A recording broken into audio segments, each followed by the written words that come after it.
এখানে ওই লোকগুলি চলতি গাড়ির উপর রিং নাগে দিয়ে মালগুলি ফেলে দেয়, নিচে ফেলে দেয়। এরপর দুষ্টু লোকগুলি আড়ালে লুকিয়ে পড়ে। আরে আল্লাহ, আমার গাড়ি থেকে সব মাল তো পড়ে গেল, এবার তো মালিক বকা দেবে। চল ভাই, ওই লোকটি ফোনে কথা বলা অবস্থায় আমরা মালগুলি লুকিয়ে ফেলি। আস্তে আস্তে বস্তাগুলি সাইডে লুকিয়ে ফেলে। চল ভাই, আজকে তো আমাদেরকে বড়লোক হতেই হবে। ভাই, তোমাদের মাল তো নিচে পড়ে গেছে, আমি সাহায্য করতে পারি তোমাদের? আচ্ছা, তুমি তো ভালো মানুষ, বস্তাগুলো আমাদের পিছনে পিছনে নিয়ে আসো বস্তাগুলি।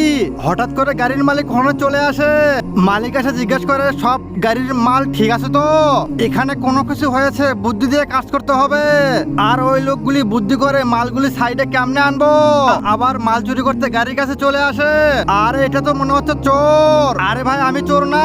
চোরের মধ্যে যে কোনো একটিকে পছন্দ করলে এই ভিডিওটি লাইক এবং চ্যানেলটি সাবস্ক্রাইব করবেন। না, এরা সাবস্ক্রাইব করবে। এসব জন্য না করো, আমি ভেবে নেবো দুটো ছবিকে তুমি পছন্দ করো না। এরা ভালো মানুষ। আরে আমি না, আমি তো ওই দুইটা লোককে সাহায্য করতেছি। তাহলে এর সাথে চল তো। কিছুক্ষণ পরে এসে দেখে মালগুলোও নাই, লোকগুলোও নাই। তোর চুরি করে বের করে দিচ্ছি, এখন জেলে চল।